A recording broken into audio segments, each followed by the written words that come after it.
Om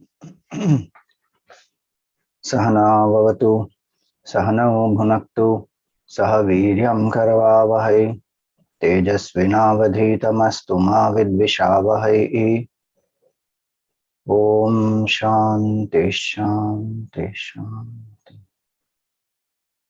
Om Sadashiva Samarambham Shankaracharya Madhyamam Asmadacharya Paryantam Vande Guru Paramparam Shruti Smriti Purananam Alayam Karunalayam Namami Bhagavatpadam Shankaram Lokashankaram Shankaram Shankaracharyam Keshavam Badarayanam Sutra Bhashya Kritau Vande Bhagavantau Punah Punaha Samasta Jana Kalyane Niratam Karunamayam Namami Chinmayam Devam Sadgurum Brahma Vidvaram.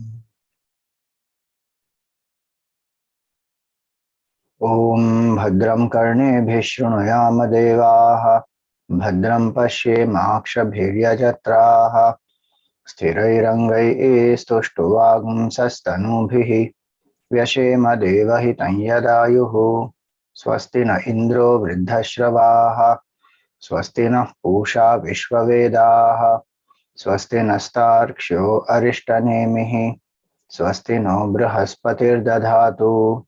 Om Shanti Shanti Shanti. Hari Om, salutations to all. So as a response to the question that was asked by Sukesha, that where is the Purusha, Shodashakala Purusha, Ko Asau Purusha Iti, Kva Asau Purusha Iti. Pipalada Rishi in the second mantra says, Tasmai Sahovacha, Iha eva anta sharire saumya. Here in this very body, O dear one, Sa Purushaha, that Shodashakala Purusha is there. And Yasmin Neta Shodashakalaha Prabhavanti Iti. And from this Purusha, these 16 kalas, they manifest, they stay, and they again disappear into that. Now, we saw the one part of the commentary, and in that we saw that the realization of the self, the Shodashakala Purusha.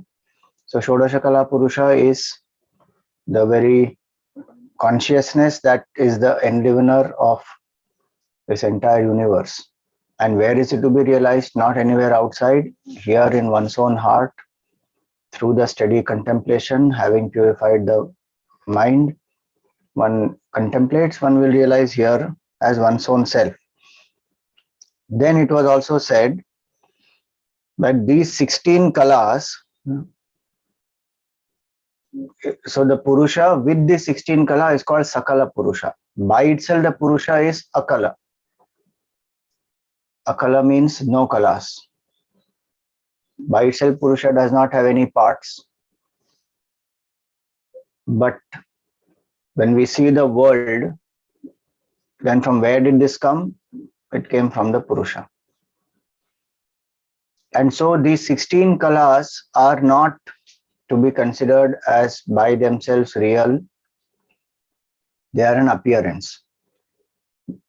Purusha can be without the 16 kalas. 16 kalas cannot remain without the Purusha. So it was said that this Adhyaropa, it is done so that the ignorance of the Purusha goes away and one comes to realize the truth. Because today we are stuck in the kalas, we have forgotten Purusha. Like when we see the snake, then we have forgotten the rope. Though the snake is nothing but a rope only appearing in a different way. So attached to this world, attached to this BMI, one has forgotten the true self. And that ignorance of the self has kept the jiva in the cycle of birth and death. So here it is said that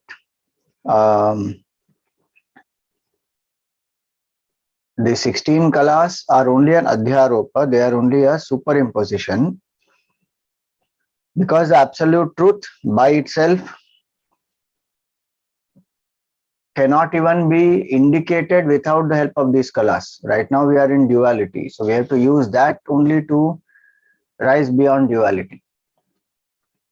So though the supreme individual infinite consciousness is without any parts, without any kalas, without any modifications, unborn, unchanging, imperishable, yet through the kalas it will be indicated. And so one should not think that these kalas are real and a part of that Purusha, because Sodasha Kala Purusha, the Purusha who has 16 parts, Purusha doesn't have any parts. Purusha is partless, nameless, formless, attributeless. But this superimposition is done, Adhyaropa is done, which will be negated also. Any Adhyaropa which is done, it will be negated. That is the methodology of Vedant. And when the Adhyaropa is negated, it will take away with it the wrong notion that is called Adhyasa, and what remains is only absolute truth. Like we saw last time, that if there is a snake and then the fear of snake has bit me and I'm going to die, all that is there.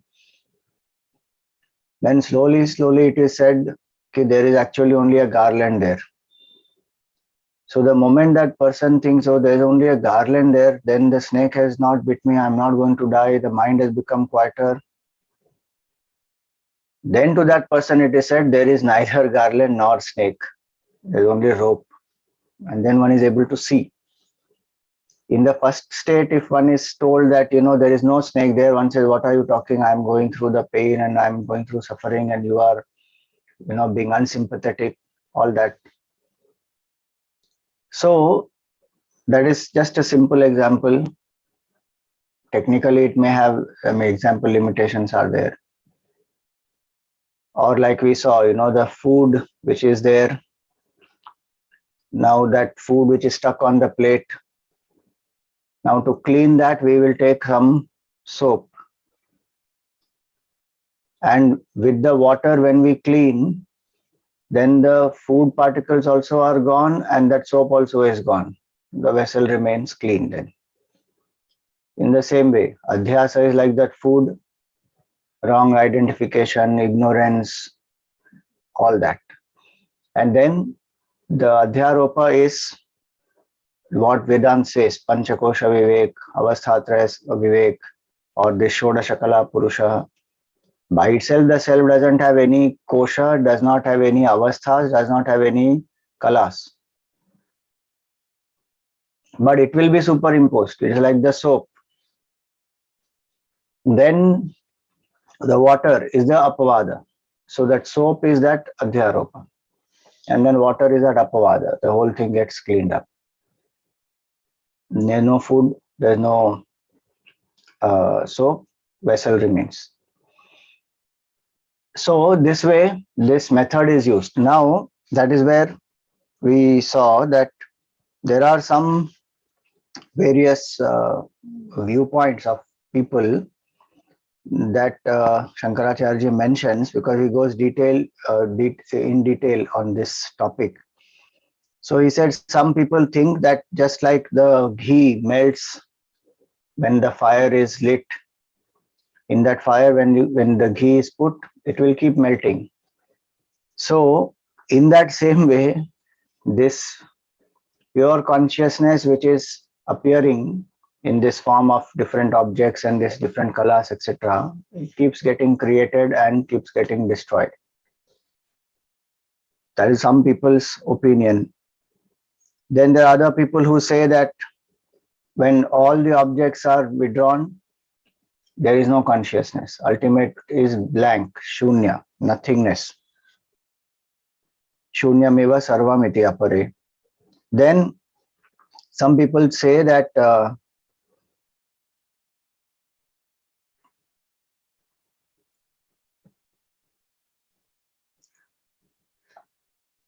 these are the, so the Nayayikas we saw, and then the so what we saw Shunyavadi and there's Nayayikas.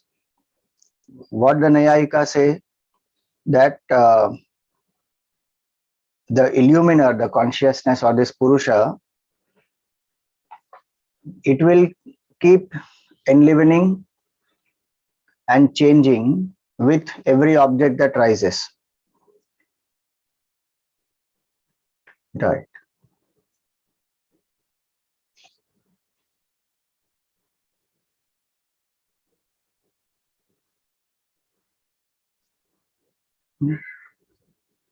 The knowledge of the pot and the rest arises and gets destroyed as a temporary phenomenon. On the eternal self, which imparts consciousness. So that is what the logicians or the Nayayikas will say. The knowledge of the pot and the rest arises and gets destroyed. So consciousness is that which remains eternal, and in presence of that consciousness, this knowledge keeps rising and falling. Consciousness, we may say, but that is what Vedant is saying. So Vedant is saying that those objects are also an appearance of this consciousness only. That's Adhyaropa. By itself, consciousness doesn't have any objects. The 16 kalas and parts it does not have. But it is called as 16 Shodasha Kala Purusha because these 16 are also not different from that consciousness. They are only an appearance of that. And through that, if we negate the 16, we will come to that unconditioned consciousness. That is what Vedanta is saying. The logicians say no object exists independent and the consciousness only lends the illuminating factor. So the knowledge of consciousness rises in us. That's a subtle difference. So the knowledge of the pot and the rest arises and gets destroyed as a temporary phenomenon in our mind. The knowledge of the pot rises, then the knowledge of the, let us say, cloth rises. Ghata and Pata, there is a famous example Shankaracharya uses. So the knowledge of the pot rises, then the knowledge of the cloth rises. So the knowledge of pot is destroyed, knowledge of cloth has come. Then knowledge of an apple, let us say, then the knowledge of cloth is gone. So this apple, this pot and this cloth, all these, they are objects by themselves and they are illumined by consciousness. Like we see in the, let us say, in this light, different objects are there. The different objects are illumined. The objects are different, light is different. So that is a logician's idea. Then the materialists say that consciousness actually is a part of matter. A matter coming together in a certain way will produce consciousness. And that famous example they give is the green betel leaf, white chuna, brown supari will come together, then red color will be produced. So matter in a certain combination, when it is arranged, then it will give rise to consciousness. Please remember, don't forget the main discussion. Main discussion where Vedant is saying is this Shodasha Kalas, they are only superimposition on the Atma. They are, so a superimposition always means that substratum appears as a superimposition. It is not that the superimposition is completely different from the substratum. And that is this Shodasha Kala Purusha is one way to understand the Purusha who by itself doesn't have anything. By itself the substratum doesn't have, the rope doesn't have even a bit of the snake or the garland. The sand doesn't have even one drop of the water, the mirage water. So by itself it is unconditioned. But then using the conditionings and then dismantling the conditionings, one will arrive at that unconditioned self. So that is the main discussion. These different viewpoints are given just so that the clarity is there that how this Shodasha Kala Purusha is Akala and appears as Sakala. Sakala, Akala and Sakala. The other schools of thought don't uh, ascribe to this, or they don't propagate this standpoint. So then why are they brought in? So that one has more and more clarity that how can consciousness be a product of matter? Matter itself is perishable. How can the infinite be a product of a perishable? Because anything that is produced is already finite, it is perishable. Like that, each of these views are just to make us understand that what Vedant is saying and why people are the Rishi says is in your own heart. So here, these views having given these views, then this refutation happens in one shot. So he says here, Shankaracharya ji gives the quotations of the scriptures. So he says that Satyam Jnanam Anantam Brahma, Prajnanam Brahma, Vijnanam Anandam Brahma, Vijnana Ghana Eva. All these, they very, very clearly point out that consciousness does not uh, belong to matter. Consciousness knows no decrease or increase, and yet appears diversely through the attributes of the limiting adjuncts. It is nothing but the self, which is in fact borne out by such Vedic texts. All these quotations are given. So it only appears diversely. It has not become these, nor is it completely different from these, nor is it going through modifications, ups and downs because of this. So now, having said this, that is where we had stopped. After these quotations are given, that's where we had stopped. So from there we continue the commentary. Swarupa vyabhicharishu padartheshu chaitanyasya avyabhichārād yatha avyabhichārād yatha yatha yo yah padartho vijñāyate tatha tatha ज्ञायमानत्वाद एव तस्य तस्य चैतन्य अव्यभिचारित्वम्. What object is known by us in which way, that object being what it is itself is a proof that consciousness is separate from it and not affected by it. That's the meaning of this line.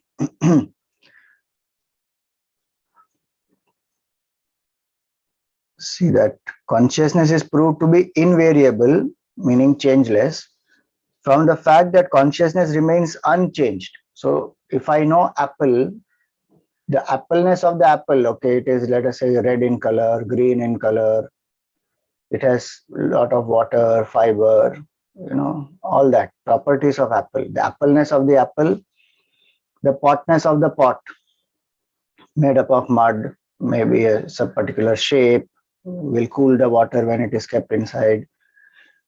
The potness of the pot and the appleness of the apple are experienced by us because the consciousness in enlivening the apple and the pot is by itself unchanging and unaffected. If consciousness becomes a part of that, it will become modifying, it will become changing, and we will not be able to experience the appleness of the apple or the potness of the pot distinctly. Why? Because the simple fact, any experience of change requires a changeless substratum. And if consciousness is changeless, that is why we have experience of the change. That apple is different, pot is different, each has different properties, and each of them are experienced by us differently. So that's why he says that consciousness remains unchanged even when objects change in their essence. And because anything that is known in any way emerges to consciousness only as such an object of knowledge.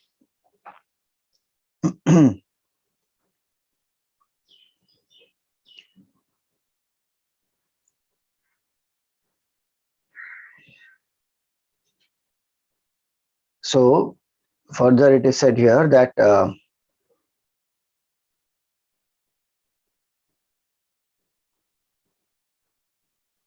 a pot may not exist if consciousness is not there. The pot may not exist at all, because that existence is what is making that pot exist. Existence, consciousness, bliss, Sachidananda, what we say, is what is making that pot even exist. If that existence is not separate from the pot, this existence will become a part of the pot. Pot itself will be destroyed, existence also destroyed. So it is not that the consciousness becomes a part of that. So the 16 kalas, the Purusha having 16 kalas, it is not that consciousness is completely a part of the 16 kalas, because when these kalas they get destroyed, then Purusha also will get destroyed. So this is to establish what we saw earlier. All this discussion now is to establish the fact that Purusha is independent of the kalas. And Purusha does not have any kalas also. But the kalas will have Purusha, will depend on the Purusha. And because of that Purusha only, we have the experience of different things in this world. And how strange it is, from a bhakti standpoint, if we say, because of God alone, we experience the whole universe. But we get attached to this universe, and then we say, which God, what God? There is no God, it is all product of nature, and all kinds of arguments one has. So that's why Shankaracharya brings that up here, and he says that the pot may not exist even when there is consciousness of it. Or the objects may vary essentially while the knowledge persists. So objects keep changing, but the consciousness enlivening it is the same. And this object of knowledge cannot be there without this consciousness. So neither object will remain nor the knowledge of it will arise without the presence of consciousness. So that's what this means. Now, going further, Vastu Tattvam Bhavati Kinchit Na Jnayate iti cha Anupapannam Rupam cha Drishyate na cha asti chakshuriti yatha. So somebody then raises this objection.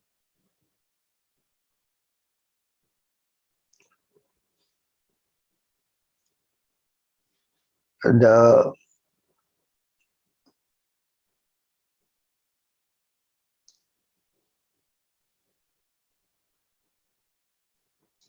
Vastu Tattvam Bhavati Kinchit.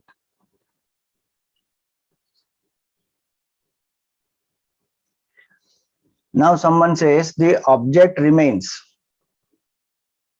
This is the argument independent of consciousness, that if I am not aware of some object, it still remains. Vastu Tattvam Bhavati Kinchit. But it is not known to me. So Shankaracharya says, it is like saying that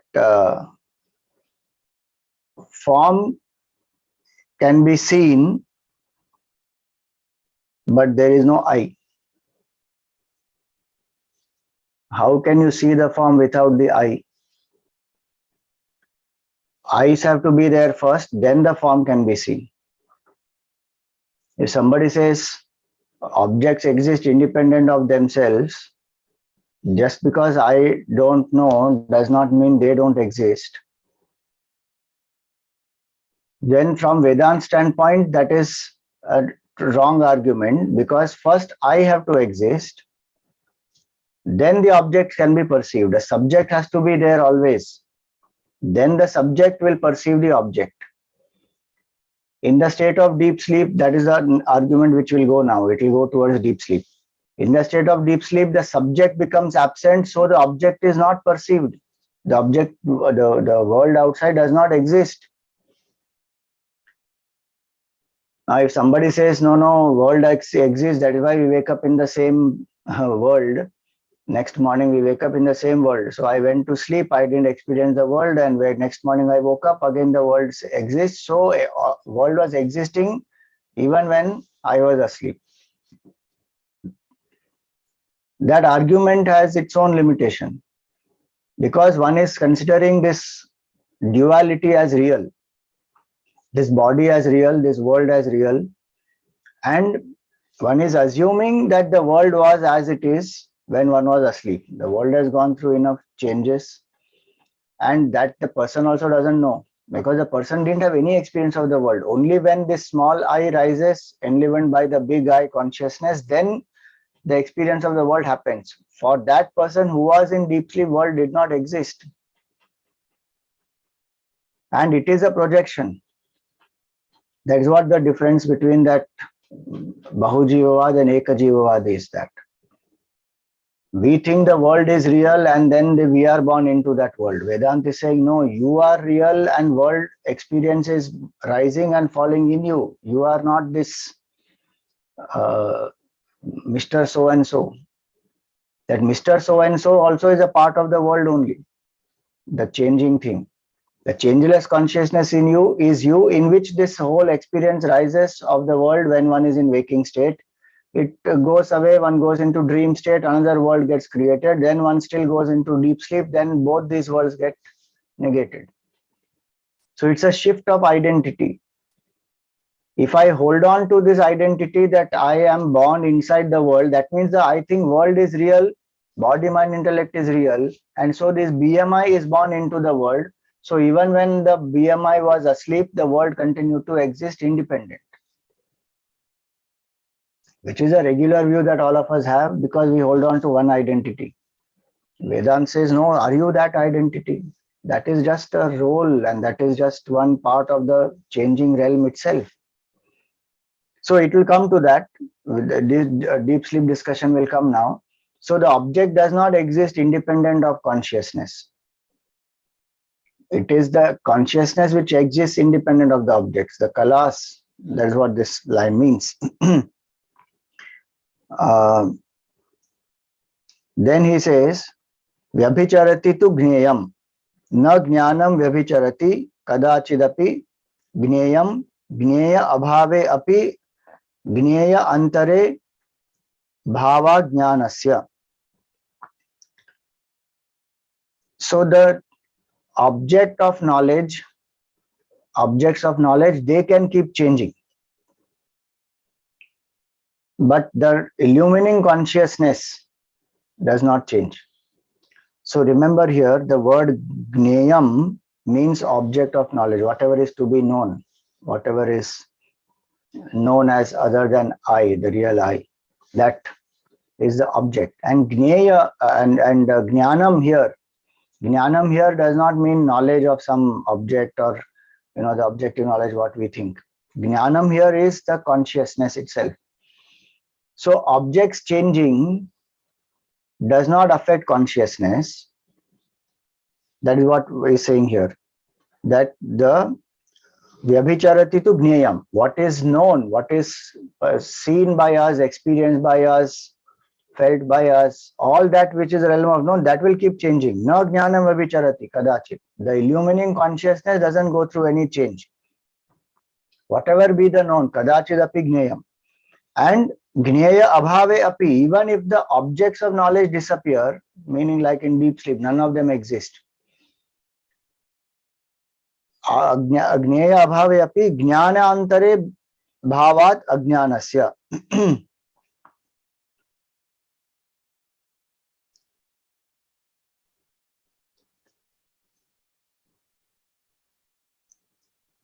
Even if the objects disappear, the illumining consciousness does not disappear. Like the light will illumine the objects which are below it right now. If all the objects are removed, the light will still illumine the absence of all the objects. There is no difference in that light which is illumining. In the presence of the light, we see the object, that is great. But if that does not mean that the object is lending existence to the light, and that if all objects are gone, then there is no light. That does not happen. So that's what he says here. Jnana antare bhavat ajnanasya.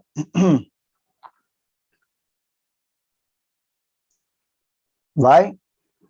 Nahi jnane asati gneyam nama bhavati kasyachit sushupte adarsanat. We brought the example of sushupti. Because if you say that consciousness disappears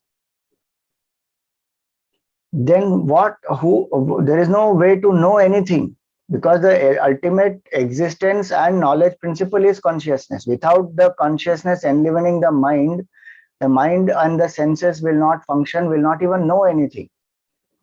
So if one says objects are removed, then consciousness is gone, then there's nothing to be experienced, nothing can be experienced. But that is not our experience. Even objects, they disappear like in deep sleep. That's why he gives the example of deep sleep. All objects disappear, but the enlivening factor, consciousness, still remains. It does not disappear. That itself shows by itself consciousness has no objects in it. It is akala. Just that, of course, Sushupti is avastha has ignorance, in the sense that there is a veiling. So we don't know that self as such. But that's an example to make us understand that even if all objects are removed, I still remain, which means I am that pure existence which is imperishable. Objects may come, objects may go, including the BMI, because in that state BMI are dormant. We don't experience the BMI. The more one reflects on this, the more fearless one will become, more detached one will become. Because I am not this BMI. Today my entire identity comes only from the BMI. Anything happens to the BMI, happening to me. So there is fear, anxiety, worries, tension, all this.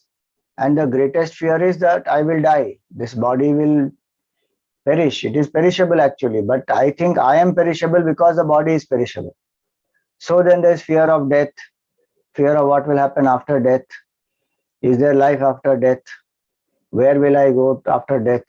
So many questions will come.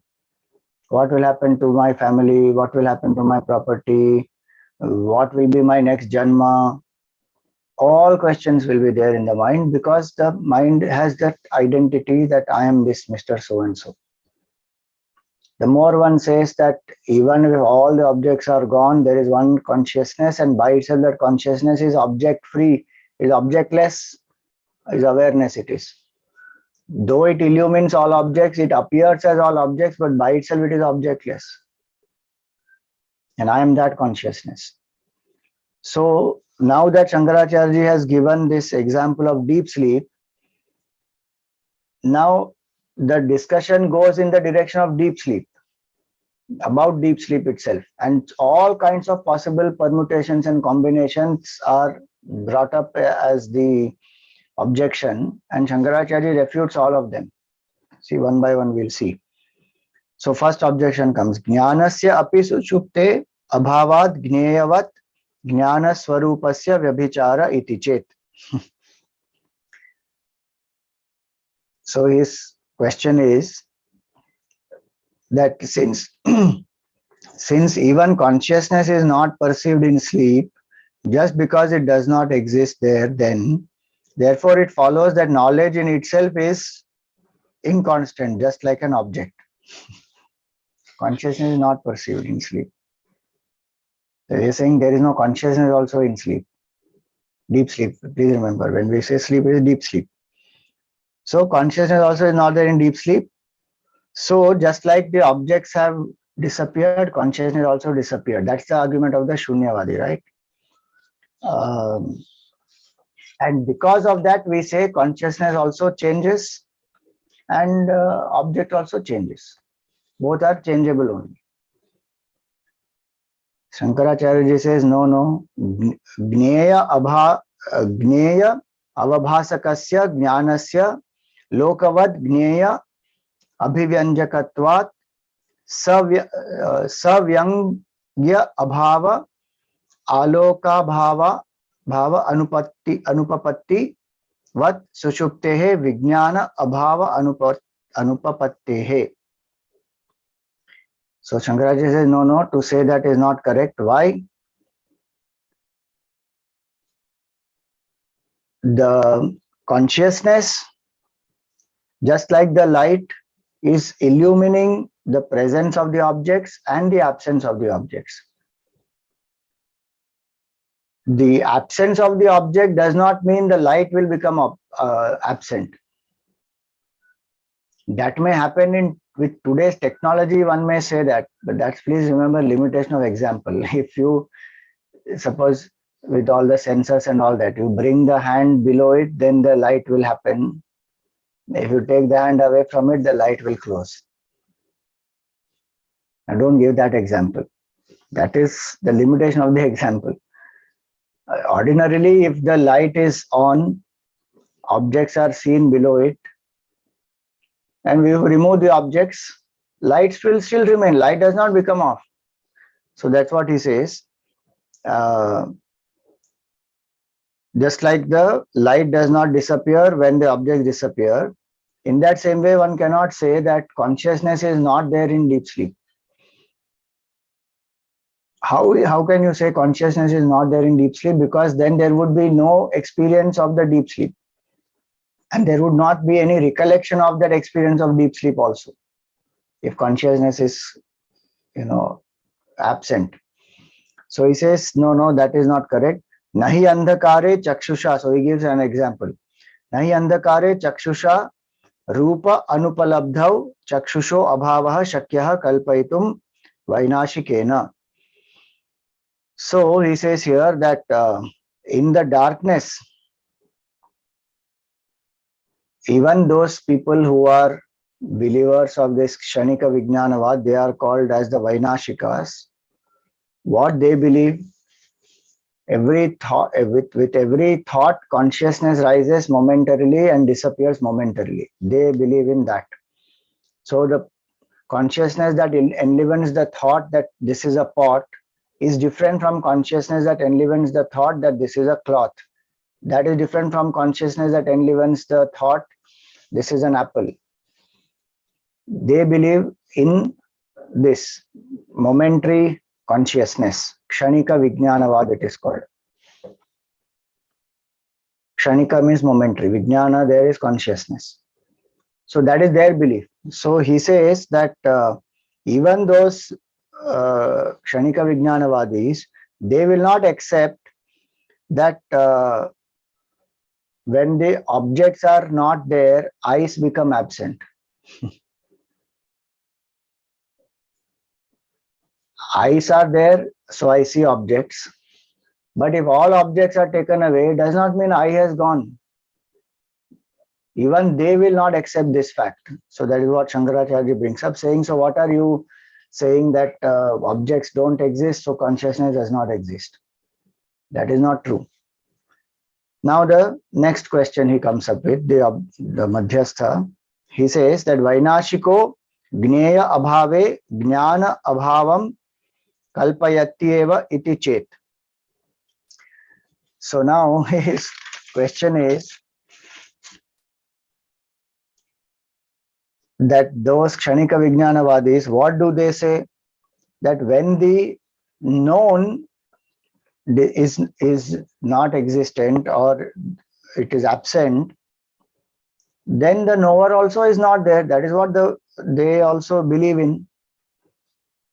So the answer Siddhanti Shankaracharya gives is Yena tad abhavam kalpayet tasya abhavam kena kalpyate iti vaktavyam vainashikena tad abhavasya api gneyatvad jnana abhave tad anupapattehe.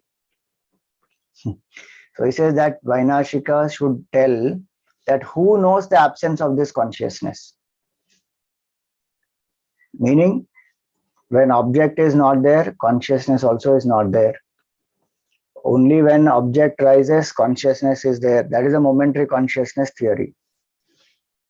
So when the object rises, the consciousness also is there. When the object is not there, consciousness is not there. So the question is, if object is not there, consciousness is also not there, who is the knower of that absence of consciousness? There has to be some knower of that.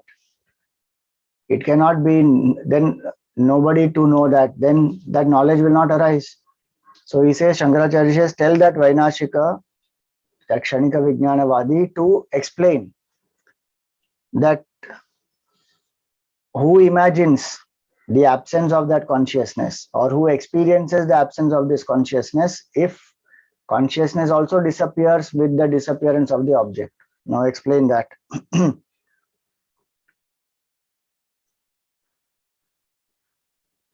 There has to be an ultimate knower of even the absence of that consciousness. And so if there is an ultimate knower, that itself shows that there is the illumining factor which is different.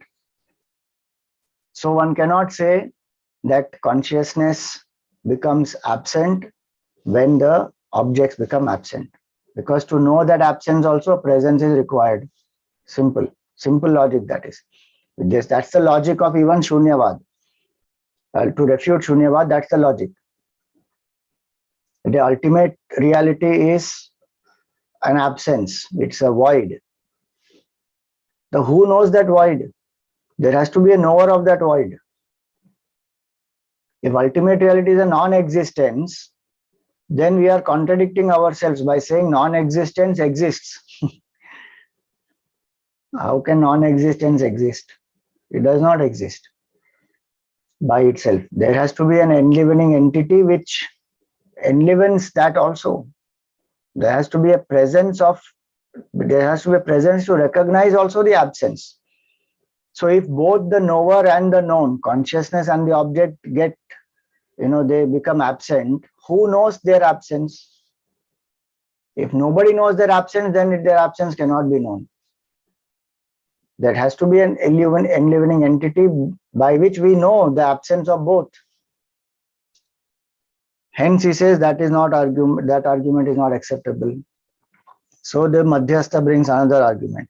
Jnanasya jnaya vyatiriktatvat jnaya abhave jnana abhava iti chet. The object and consciousness are inseparable. See, jnana jnaya se abhinna hai. Jnanasya jnaya avyatiriktvatvat. So the object of consciousness and consciousness both are same. This is another standpoint. Okay, don't confuse with the earlier one. That Vainashika standpoint over. Now in this context, if he says that object of consciousness and consciousness are not separate from each other. Now, sorry, it's Vainashika argument only continuing. If they are not separate from each other, then when the objects disappear, consciousness also disappears. Jnaya abhave jnana abhava iti chet. Again Shankaracharya says no, na abhavasya api jnayatva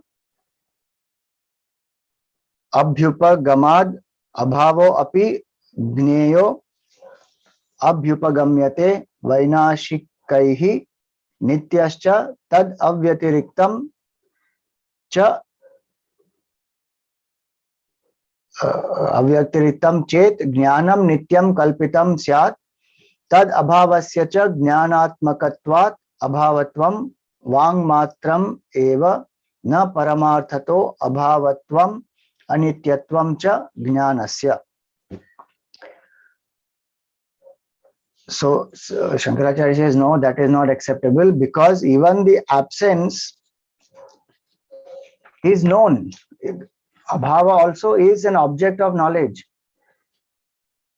by this ultimate knower. One. And this absence also is the object of knowledge, is accepted by the Vainashikas. And if you say that this absence of the object and consciousness, they are together, then he says here that jnanam nityam kalpitam syat tad abhavasya cha jnanatmakatvat abhavatvam.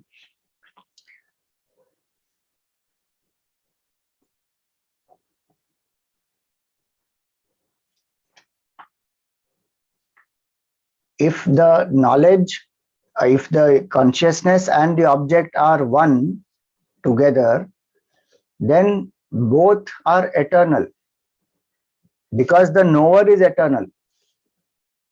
The known keeps changing. Now, if you say knower and known are together, and so the absence of the known creates absence of the knower, then both will become eternal, or both will become completely perishable. So that's what he says.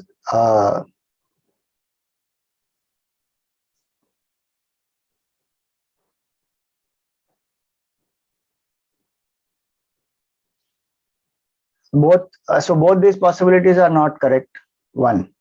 Two, the argument that he also raises here is that the absence of the object is known by consciousness.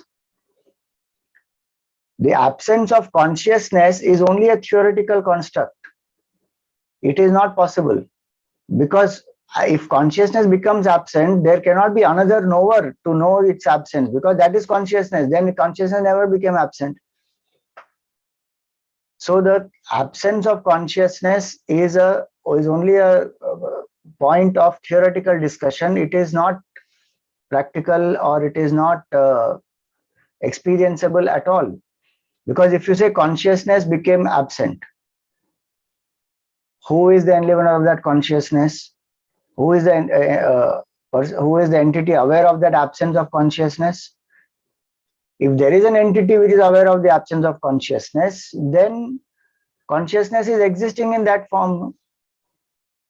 So this absence of consciousness is only theoretical. It never became absent. It will never become absent.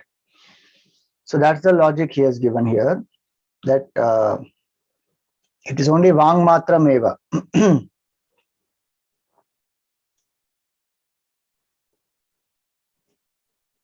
So the absence of consciousness and the non-existence of consciousness is not possible at all. Why?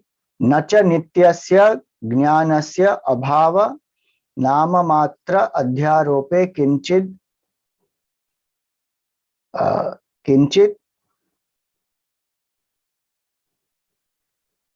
naschinnam. Kinchin naschinnam. If you want to just rename the ultimate enlivening consciousness as absence, then it does not matter to us. You want to call it consciousness or you want to call it absence, that is up to you. But consciousness exists independent of this object, and consciousness does not disappear when the objects disappear. You call it consciousness, you call it absence, you call it shunya. That is whatever you want to call it.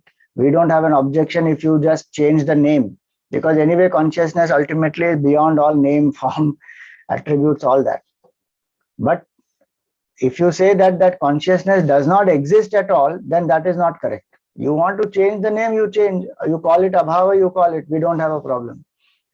We say consciousness exists and it illumines all the objects and the absence of objects. That is a fact. It will not disappear with objects disappearing. Simple. We call it consciousness. We feel it is a presence, which is Satchidananda. You want to call it an absence, you call it. Does not matter. There is no difference.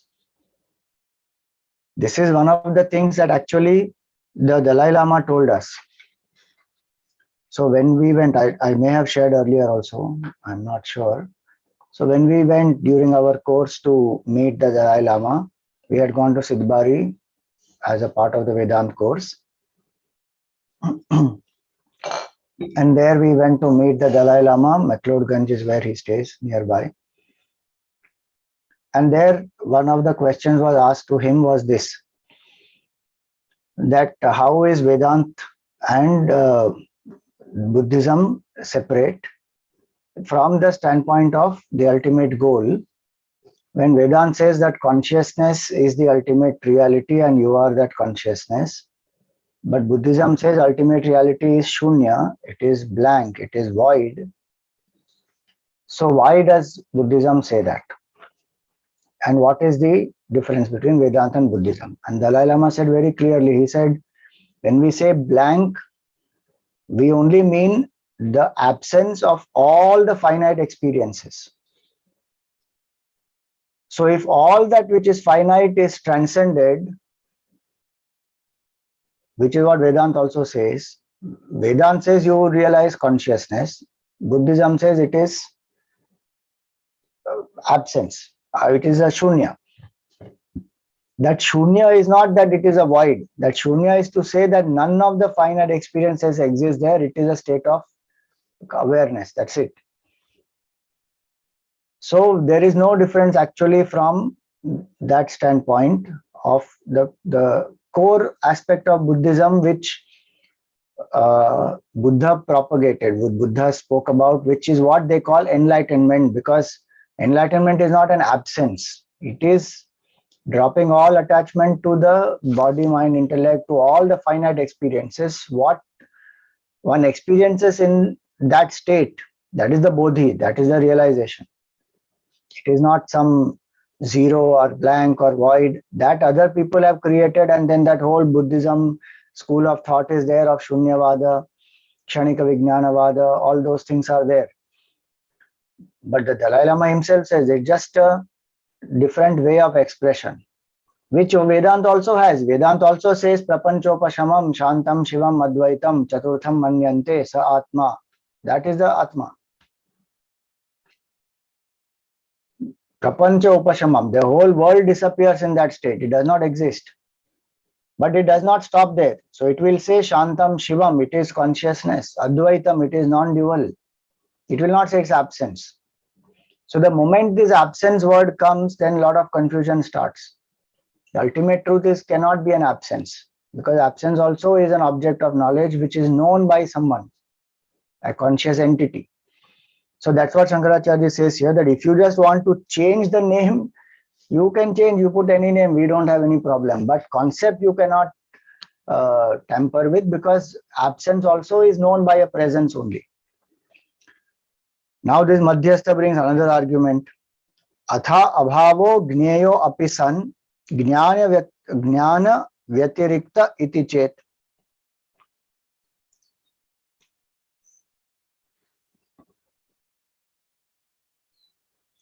So the question that he raises is that if the absence is also an object of knowledge, then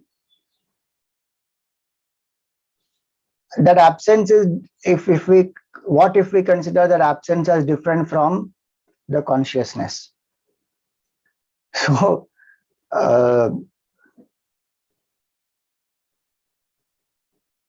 Shankaracharya says, na tarhi gneya abhave jnana abhavaha. He says that is correct. Because if absence is an object of knowledge of the consciousness, then of course the object is different, consciousness is different. They cannot become, they are not one. So in that context, the absence of all objects will not make consciousness absent, which is what we have been arguing throughout. So that is correct. What you are saying from that standpoint is correct. The absence is an object of knowledge of the consciousness. So consciousness knows absence like consciousness knows presence. So it does not become absent with the absence of objects, which is what the whole argument is. This person is saying that when objects are absent, consciousness is absent, because Shankaracharya gave example of deep sleep. Now that deep sleep, so he says no, consciousness also doesn't exist. So all these arguments came, and then finally he says, okay, if absence also is an object of consciousness, then it is different. He says correct, it is different, and that's why absence of object will not make consciousness absent. Now he brings another question. Gneyam jnana vyatiriktam natu jnanam gneya vyatiriktam iti chet. See all the permutations and combinations are very interesting. So he says that the object can be considered separate from the consciousness, but consciousness cannot be considered separate from the object. what if we have that argument? So that's his question. Object is separate from consciousness, but consciousness is not separate from the object. Look at that question. So Shankaracharya says, no, no. Shabda matratvat vishesha anupapattehe. Because this is only theoretical, it is not possible. Why? Gneya jnanayoho ekatvam chet abhyupagamyate gneyam jnana vyatiriktam jnanam gneya vyatiriktam na iti tu shabdamatram etad vanhi agni vyatiriktaha agnihi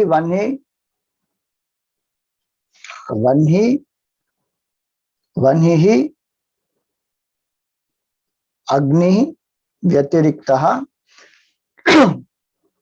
agnir na vanhi vyatirikta iti yadvat abhyupagamyate. Gneya vyatireke tu jnanasya gneya abhavo jnana abhava anupapattihi siddha. He gives an example. He's saying this is only a theoretical construct. What are you saying? It is like saying that vanhi is separate from agni. So these two words mean the same, fire. Vanhi also means fire, agni also means fire. So he says that, okay, fire, vanhi is one with agni, but agni is separate from vanhi. How can you say that? It is not possible.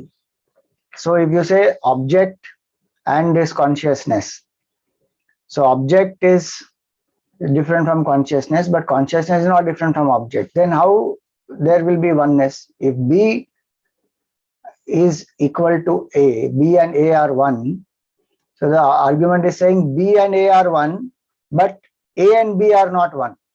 Such an illogical thing. How can you say? See, this combination this person is creating. I mean, this objection, of course, Shankaracharya has raised through the Madhyastha. But the idea is to get the clarity and conviction that consciousness is independent of all the objects, and that is the Purusha, that is the pure self, that is our true nature. It is going in that direction. Gneya abhave adarsanat abhavo jnanasya iti chet.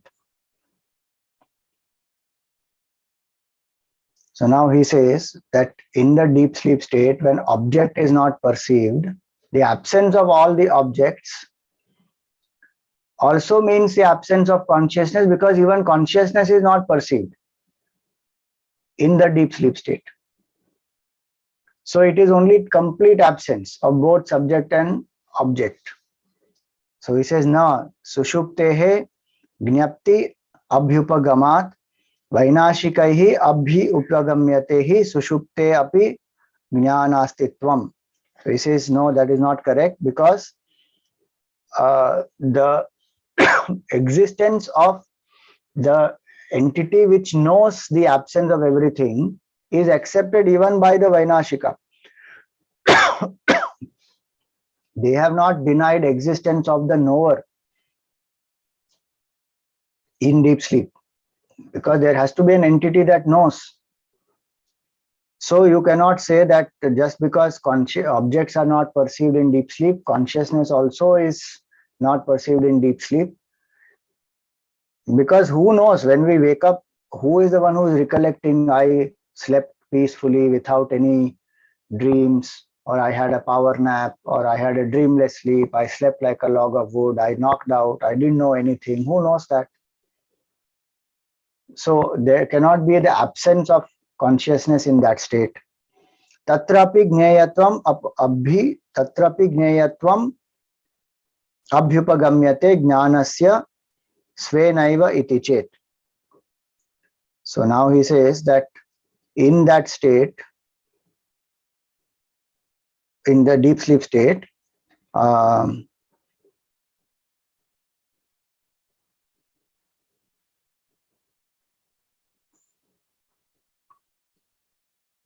gneyatvam abhyupagamyate jnanasya svenaiva iti chet. So the knowingness, the illumining capability of consciousness that is Gneyatvam, is known by itself, is a question here.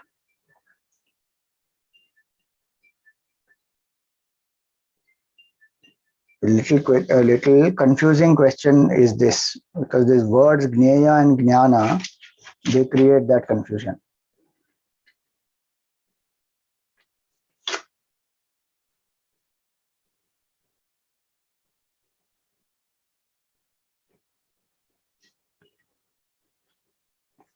Gneyatvam api ubhagam, Gneyatvam abhyupagamyate jnanasya svenaiva iti chet. If knowledge remains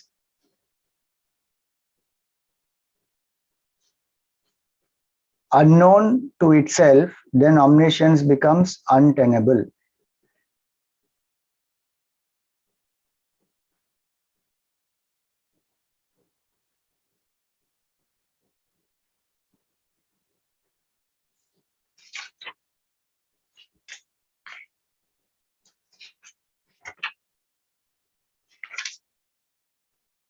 How is that?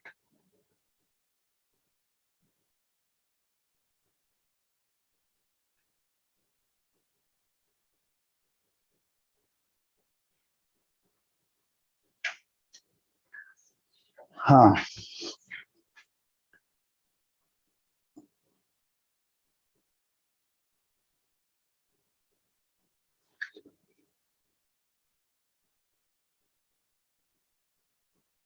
There's some confusion in the translation. In Hindi they have written उस अवस्था में भी ज्ञान का ज्ञेयत्व स्वयं अपने से ही माना जाता है.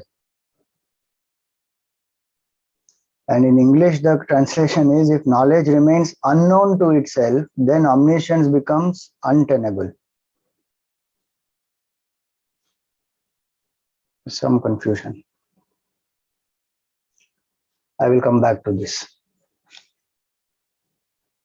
Anyway, this, as I told you, this portion is a little subtle portion. One has to read few times, then one will understand. So what I will do is,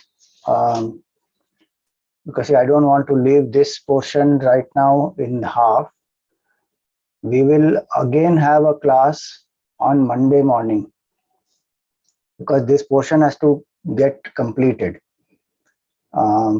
Because next Saturday we don't have a class, and further after that also we don't have. So 2 weeks Saturdays we don't have a class. We have Balvihar camp and the Chick camp. So the class is on 21st. So I don't want that gap of so many days, because this chain of thought again to build up is very difficult.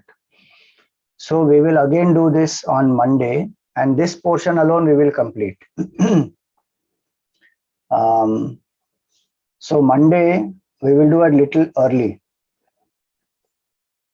and that will be from 6 o'clock to 6:45 on Monday. Whoever can attend, do attend. If you can't, then of course recording is available. So 6 to 6:45 we will do this portion of the second mantra that we will complete on that day.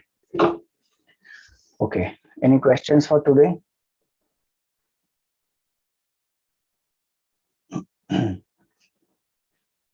Again, my one suggestion is that before you come on Monday, if whatever we have done so far, even today you can go through, read, reflect.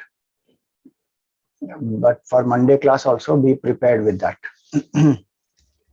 Then you will understand much better. Yeah.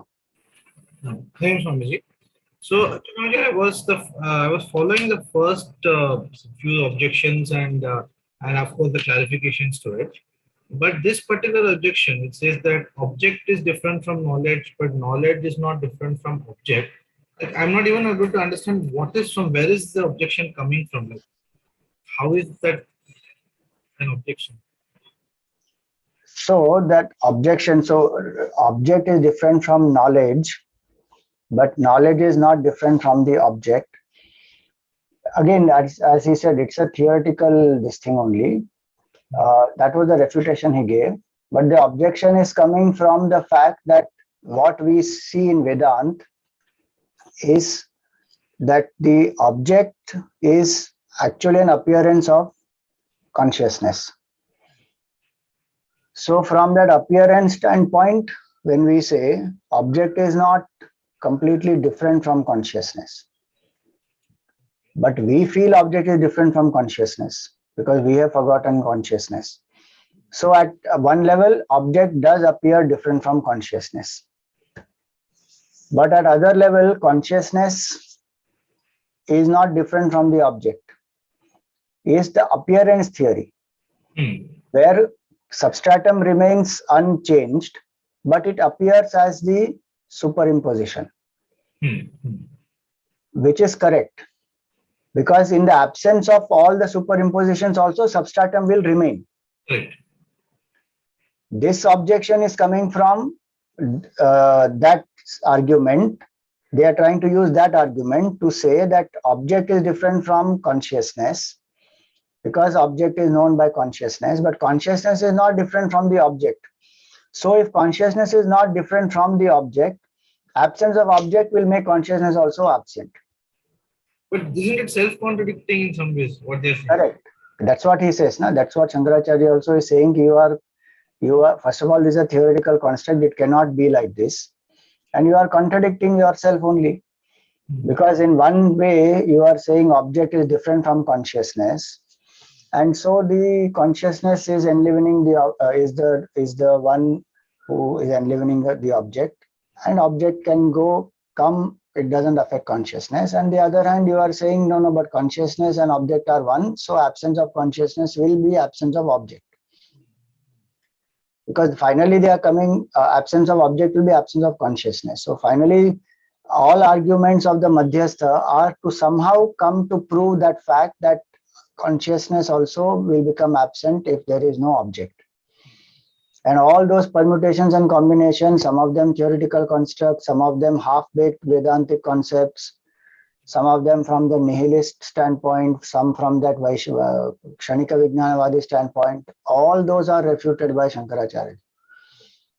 So his objection comes from there, mixing up different, standpoints. And that's why that example of fire and this one he gives. They are one actually. If anything is, if you say A and B are together, then you can't say A and B are together, but B and A are not together. That's a very weird thing to say. It does not happen like that. Either you establish oneness or you don't establish oneness. So if you're saying two things and there's a relationship between the two, then there can be one of either cause effect or something like that, but it cannot be reversed. Cause effect is there, it cannot be reversed, but equality should be reversed. Correct. Cause effect cannot be reversed in the sense cause is before and effect is after. But equality has to be reciprocated. No, it cannot be one is equal to other, but other is not equal to one. That is not correct. Thank you so much. Om Purnamada Purnamidam Purnat Purnamudachyate Purnasya Purnamadaya Purnameva Vashishyate. Om Shanti Shanti Shanti. Harihi Om Shri Gurubhyo Namaha. Harihi Om.